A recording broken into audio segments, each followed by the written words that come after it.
95.3 FM Radio Suara Sehat, radionya keluarga sehat Sulawesi Utara. Dipancarkan dari Jalan 17 Agustus, Kota Manado. Inilah talk show kesehatan.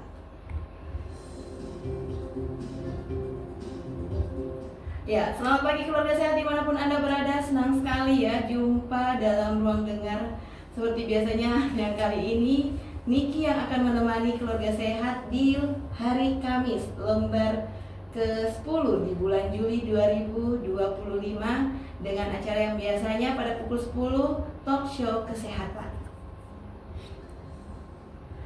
Ya, keluarga sehat seperti biasanya ya di tiap hari Kamis, tiap minggunya kami menghadirkan talk show kesehatan untuk berbagi informasi kepada keluarga sehat dimanapun Anda berada.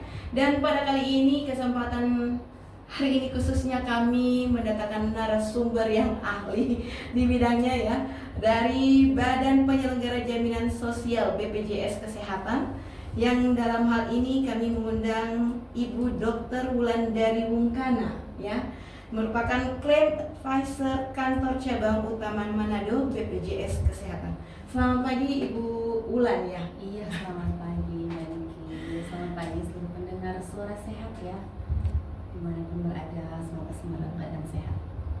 Ya, mungkin keluarga sehat ini masih belum terlalu mengetahui ya Ibu Wulandari. Mungkin bisa diperkenalkan diri lebih lanjut di BPJS Kesehatan ini. Ibu Wulandari sebagai apa gitu, walaupun saya sudah ini lebih supaya lebih akrab lagi di telinga keluarga sehat. Ya, tidak dikenal tidak disayangi. Iya, padahal kita semua satu keluarga sehat ya. Saya Dr. Wulandari Wungkana saat ini sebagai Claim Advisor bagian penjaminan manfaat dan utilisasi BPJS Kesehatan Kantor Cabang Utama Manado. Jadi memang di Provinsi Sulawesi Utara BPJS Kesehatan memiliki 2 cabang. Ada namanya cabang Manado karena lokasinya ada di Manado, dan kemudian ada yang namanya cabang Tondano karena lokasinya ada di Tondano. Nah, jadi nanti untuk kantor cabang Manado sendiri itu membawahi 9 kabupaten kota. Jadi dari 6 kabupaten kota yang ada di Provinsi Sulawesi Utara. Jadi mulai dari Kota Manado, Kota Bitung, Kabupaten Minahasa Utara, Kabupaten Kepulauan Sitaro, Kabupaten Kepulauan Sangihe, dan Kabupaten Kepulauan Talaut. Nah, nanti 9 kabupaten yang lain itu di bawah kantor cabang Tondano. Seperti itu. Ya, baik keluarga sehat. Nah, dari BPJS yang dibawahi BPJS Kesehatan yang dibawahi oleh kantor cabang Manado ini, siapa saja yang memang sudah ikut dalam program JKN ini, Bu? Ya, jadi sebenarnya kalau kita bicara terkait kepesertaan JKN tidak hanya karena ada di Manado, tetapi di seluruh Indonesia peserta JKN itu dihitung bahkan sejak bayi baru lahir. Ya, sejak bayi baru lahir hingga usia terakhir manusia. Jadi memang untuk BPJS Kesehatan ini dia tidak ada range usia. Mulai bayi baru lahir hingga hari terakhir manusia itu diberi kesempatan oleh Tuhan untuk hidup. Ya. Jadi seperti itu. Kita tidak punya range seperti mungkin ada asuransi swasta ya, yang dia punya range tertentu dalam batas usia. Tapi kalau untuk peserta JKN, peserta BPJS Kesehatan, terhitung sejak bayi baru lahir. Jadi mulai memang dari lahirnya hingga tiada ya, itu Iya, betul. sudah memang tercover oleh BPJS Kesehatan. Nah, kalau begitu dari masyarakatnya sendiri pada saat bayi baru lahir itu kepengurusannya seperti apa? Oke, ya mungkin ini banyak juga pertanyaannya, kenapa bayi baru lahir urusnya seperti apa, karena belum punya nik, belum punya kartu keluar atau baru lahir tiba-tiba sakit. Nah, untuk bayi baru lahir sebenarnya kita punya kemudahan ketika bayi lahir di fasilitas kesehatan, entah itu di FKTP atau FKRTL, maka fasilitas kesehatan tersebut bisa langsung mendaftarkan bayi yang baru lahir tersebut sebagai peserta JKN hanya menggunakan surat keterangan lahir. Untuk nomor kependudukan sementara itu masih menggunakan nomor kependudukan kartu keluarga yang ada. Jadi seperti itu. Nanti diberikan waktu maksimal 3 bulan untuk mengurus administrasi kependudukan. Jadi yang awalnya bayi tersebut belum memiliki NIK itu diberi waktu sampai jangka waktu 3 bulan supaya bayi tersebut sudah memiliki nomor induk kependudukannya sendiri. Jadi cukup mudah ya untuk mengurus sejak bayi baru lahir. Di FKTP, di FKSTL, fasilitas kesehatan bisa langsung mendaftarkan bayi-bayi yang baru lahir tersebut langsung menjadi peserta di program JKN ini, karena memang sesuai amanah Perpres 82 tahun 2018, bayi-bayi itu tercatat seharusnya sudah memiliki kartu kepesertaan, nomor kepesertaan sejak dari lahir. Jadi sejak lahir itu sudah harus terdaftar, karena kita yang tidak pernah tahu ya kapan, apalagi bayi-bayi, anak-anak tidak pernah tahu kapan tiba-tiba sakit atau tiba-tiba langsung sakit. Nah, untuk kepengurusan tadi ya, jadi keluarga sehat seperti yang sudah disampaikan bahwa batas untuk mengurus 3 bulan ya untuk si bayi ini mendapatkan NIK. Berarti ada kartu keluarga yang harus diperbarui ya, maksimal 3 bulan. Untuk pembiayaannya sendiri apakah sama atau gimana untuk bayi yang baru lahir? Mungkin menjadi tanda tanya juga ya untuk masyarakat yang belum tahu atau keluarga baru ya. Iya, jadi untuk kepesertaan bayi itu tentu mengikuti kepesertaan orang tuanya. Jadi kan kalau kepesertaan orang tua tergantung ya, misalnya kita terbagi 2, ada PBI dan non PBI. PBI ini artinya yang dibiayai oleh negara, yang non PBI ini artinya yang dibiayai sendiri atau dibiayai oleh pemberi kerjanya. Contoh, pemberi kerjanya adalah pemerintah daerah, artinya orang tuanya adalah pegawai negeri, otomatis bayinya akan mengikuti seperti itu. Atau misalnya ternyata orang tuanya itu peserta mandiri, pasti anaknya akan mengikuti menjadi peserta mandiri. Dan khusus untuk orang tua yang pegawai negeri atau pegawai swasta, itu anaknya ditanggung maksimal 3 anak ya. Jadi ketika ada anak keempat dan seterusnya, itu anaknya wajib didaftarkan sebagai peserta mandiri. Tapi untuk 3 anaknya itu langsung otomatis bisa tercover dalam JKN sebagai peserta dari pegawai negeri orang tuanya. Ya, memang saya juga bertanya-tanya tadi, baru mau nanya. Oke. Ya, jadi maksimal 3 anak kalau sudah Untuk di-cover ya? tercover ya oleh pemerintah kalau dia pegawai negeri atau pegawai swasta. Jadi kalau ada keluarga sehat yang sudah punya anak berjumlah lebih dari 3, 4 bahkan 5 ya, Iya. itu berarti sudah menjadi peserta mandiri ya. Tapi proses persalinannya tetap ditanggung. Oh misalnya. gitu ya. Jadi mau melahirkan sampai anak ke berapa Ya. sesuai kesanggupan ya, itu tetap ditanggung. Tapi Ya. anak yang ditanggung dalam program JKN hanya sampai anak ketiga. Oke. Nah, untuk penyakitnya ini dok, gimana? Penyakit-penyakit yang tercover oleh BPJS Kesehatan ini biasanya karena banyak keluhan-keluhan, aduh kita sobat Iko BPJS masih mesti bayar ini ya. Mungkin ini yang jadi pertanyaannya juga ya. Iya. Gimana dok? Nah, jadi memang kalau kita bicara penyakit yang di-cover oleh BPJS Kesehatan itu sangat luas ya. Bahkan kalau kita buka regulasi, hampir tidak ada yang menuliskan secara detail penyakit yang ditanggung. Yang dalam Perpres 82 itu hanya dituliskan penyakit yang tidak ditanggung dalam program JKN. Jadi kurang lebih memang ada 21 penyakit, ada 21 kesakitan yang tidak ditanggung dalam program JKN, dan itu sudah jelas dalam Perpres 52. Jadi lebih dari itu, ketika sesuai dengan indikasi medis, itu pasti akan dijamin oleh BPJS Kesehatan. Oke. Nah, yang mau jadi peserta BPJS Kesehatan ini tapi sudah dari awal ternyata dia sudah sakit-sakit, kan ada yang beberapa memang belum ikut BPJS. Nah, kemudian dia sakit-sakitan ya. Akhirnya dia baru, apakah dapat diterima menjadi peserta BPJS Kesehatan? Iya, jadi memang kami di BPJS Kesehatan saat ini menerima kapanpun peserta akan mendaftar. Tetapi karena ini berbentuk asuransi, jadi memang sangat diharapkan kita mencegah sebelum datangnya penyakit. Jadi sedia payung sebelum hujan lah ya. Karena kita tidak tahu kapan sakit. Jadi kalau sebisa mungkin sebelum sakit kita sudah menjadi peserta JKN. Karena kalau kita sudah sakit kemudian baru mengurus, pasti akan ada perasaan ya, atau misalnya ada kondisi-kondisi yang aduh sepertinya susah ya jadi peserta JKN, padahal tidak sulit. Apalagi kepesertaan JKN sekarang tidak selalu harus datang ke kantor cabang. Via WhatsApp sekarang sudah bisa daftar. Jadi kalau misalnya ada bapak ibu yang saya tidak punya waktu untuk datang ke kantor BPJS untuk mendaftar, boleh daftar via WhatsApp. Jadi lebih dimudahkan ya untuk pendaftaran. Tapi kalau memang sudah sakit kemudian baru mendaftar, itu bisa juga mendaftar sebagai peserta JKN. Jadi ya kalau memang baru sakit terus baru mendaftar harus ke kantornya atau gimana itu dok? Bisa juga lewat WhatsApp. Iya. Oke.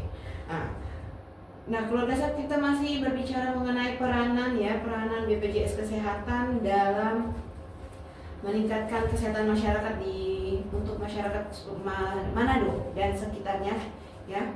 Masih dengan Dr. Wulandari Wungkana dari Studio 9530 Radio Suara Sehat. Ya, kita lanjut dok ya.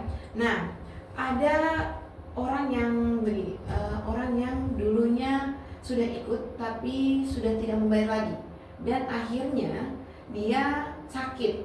Nah, untuk pembayarannya yang sudah tidak pernah dia bayarkan itu biasanya ada kasus-kasus seperti itu kan dok? Ya. Itu bagaimana itu dok? Iya, jadi untuk kasus-kasus yang menunggak menunggak. Jadi memang dari sisi kepesertaan dia posisinya tidak aktif, sehingga ketika posisi tidak aktif pasti dia tidak akan mendapatkan pelayanan kesehatan sesuai alur program JKN. Jadi bukan berarti tidak mendapatkan pelayanan kesehatan, jadi tetap mendapatkan pelayanan kesehatan, tetapi pasti tidak sesuai alur program JKN. Ketika yang bersangkutan ingin mendapatkan pelayanan kesehatan sesuai dengan alur program JKN, maka wajib memang melunasi tunggakan tersebut. Nah, untuk pelunasan tunggakan ini sebenarnya dimudahkan. Yang pertama, tagihan itu maksimal hanya 24 bulan. Jadi misalnya program JKN kan udah dari 2014 ya, artinya tahun ini sudah masuk tahun ke-12. Ketika dia terakhir membayar mungkin 2019, tiba-tiba sakit sekarang 2025. Jadi tagihan yang dibebankan kepada peserta hanya 2 tahun, hanya 24 bulan saja. Jadi kita tidak mendagih lebih dari 24 bulan, seandainya tagihannya lebih dari 24 bulan gitu. Kemudian dia harus segera melunasi ketika dia sudah sakit. Atau ketika dia belum sakit dan dia tahu bahwa ada tunggakan, kita ada yang namanya program rehab. Kalau bahasa sehari-harinya cicil.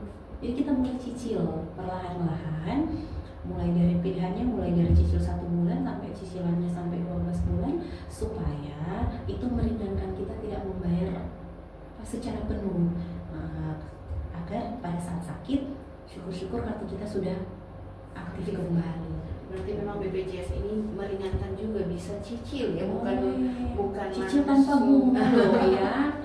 Karena biasa kan kalau namanya cicilan ada pakai bunga. Iya, ini cicil tanpa bunga plus dapat pelayanan kesehatan gratis. Ya.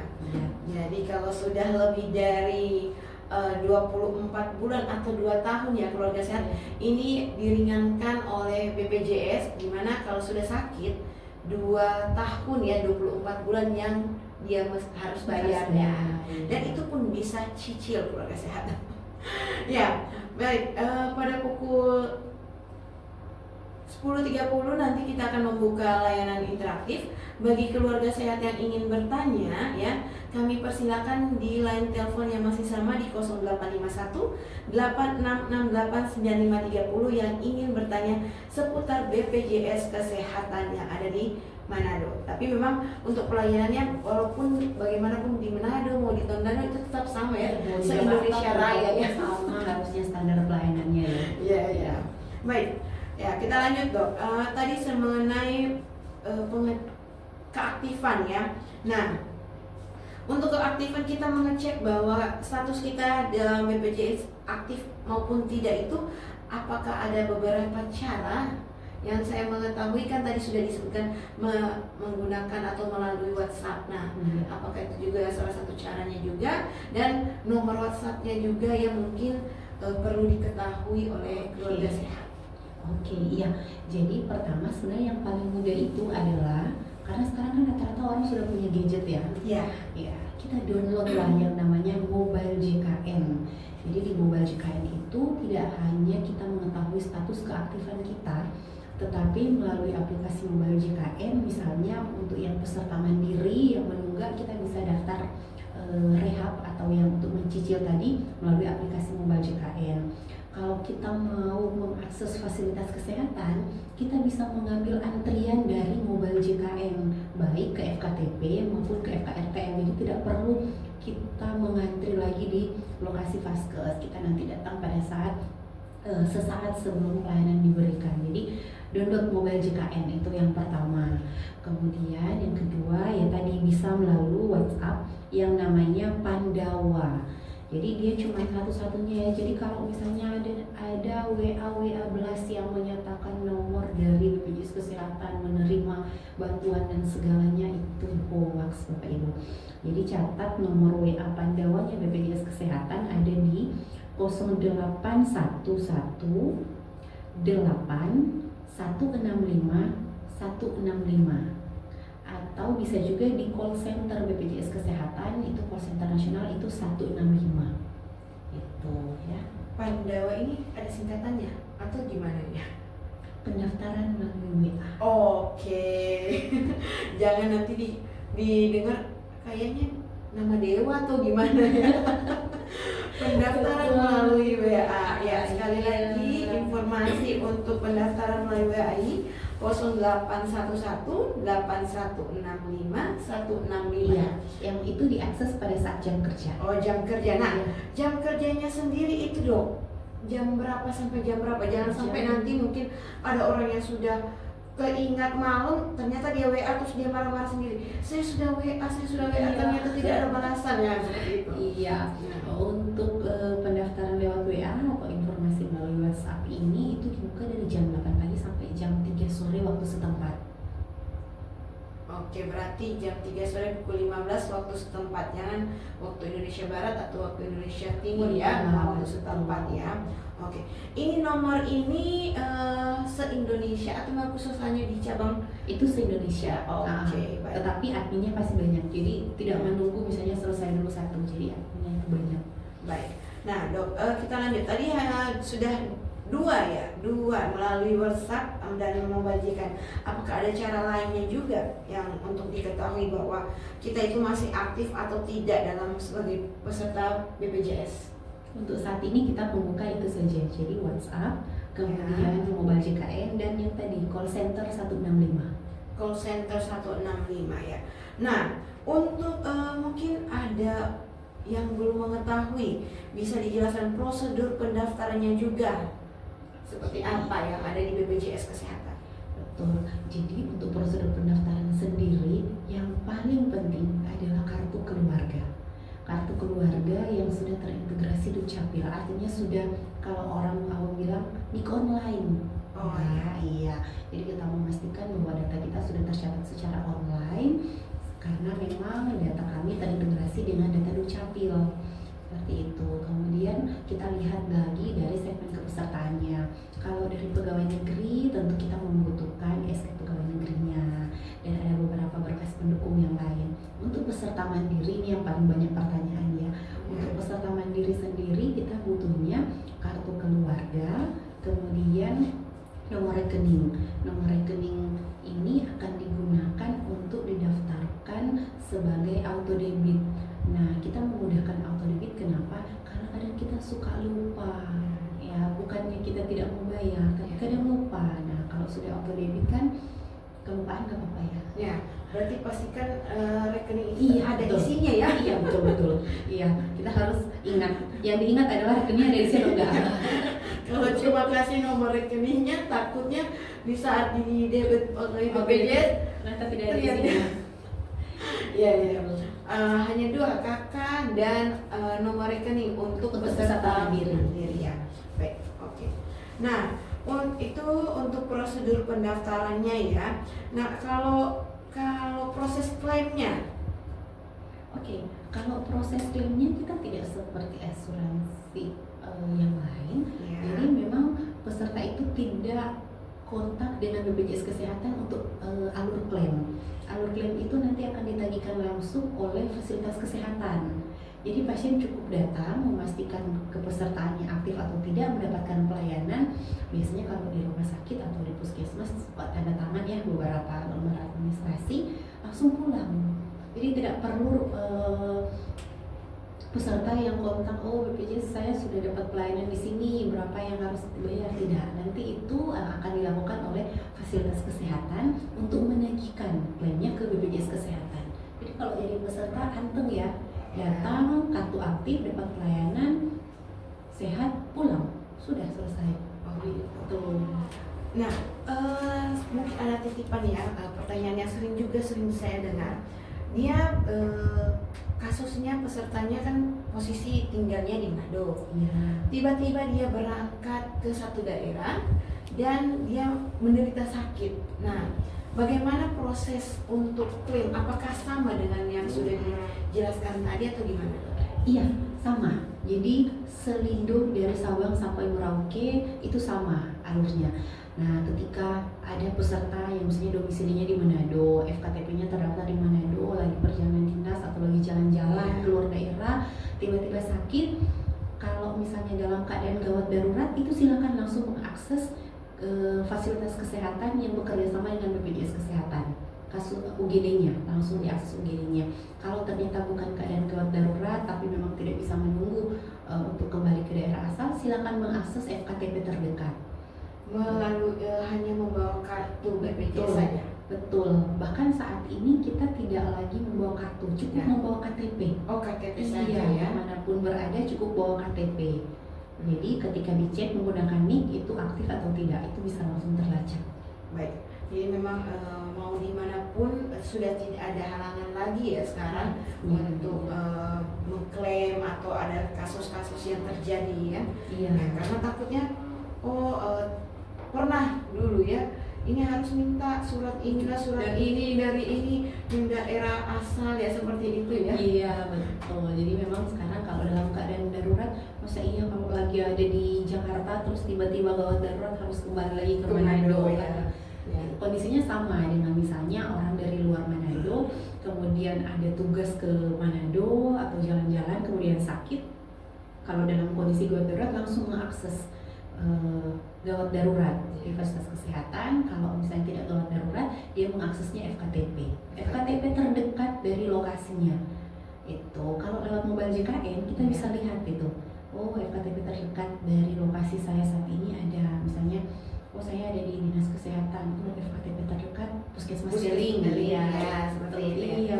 Nah, karena pertama seharusnya obat itu disediakan memang yang dibutuhkan pasien tersedia di fasilitas kesehatan. Kalaupun ternyata tidak tersedia atau mungkin belum tersedia, maka fasilitas kesehatan bertanggung jawab atas obat-obat yang belum tersedia atau tidak tersedia saat itu. Mungkin itu